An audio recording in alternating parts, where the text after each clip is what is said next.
మంత్రి ఇలాకాల్లో భూ అక్రమాలు ఆపాలి. ఇవాళ ధర్మవరం పట్టణంలో సర్వే నెంబర్ 650లో మరి దొంగ పట్టాలు తీసుకొని ప్లంబర్స్ కాకపోయినా వాళ్ళందరూ కూడా పోయి ఈరోజు ప్రభుత్వ భూమిని అన్యాక్రాంతం జరుగుతుంటే మరి అధికారులు మరి ఇవాళ మంత్రి ఇవాళ నిశ్శబ్దంగా ఉన్నారంటే మీకు ఏమైనా దాంట్లో వాటాలు ఉన్నాయనేసి భారత కమ్యూనిస్ట్ పార్టీ సిపిఐగా అడుగుతున్నాం.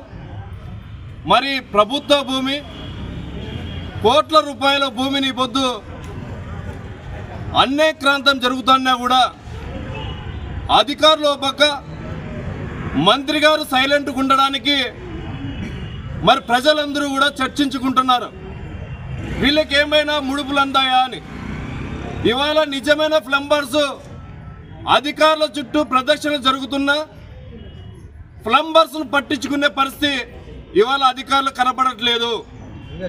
మళ్ళీ 650లో అనేక అక్రమాలు జరిగినాయనేసి ప్రధాన పత్రికల్లో కూడా వచ్చినా కూడా అధికార యంత్రాంగంలో చలనం లేకపోవడం ఇవాళ సిగ్గుచేటు.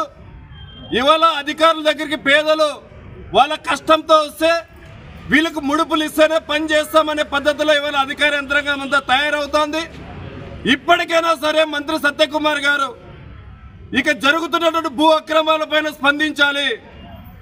లేకపోతే పెద్ద ఎత్తున భారత కమ్యూనిస్ట్ పార్టీ సిపిఐగా బాధితులతో పేదలతో పెద్ద ఎత్తున ఉద్యమిస్తామనేసి ఈ సందర్భంగా తెలియజేస్తున్నాం.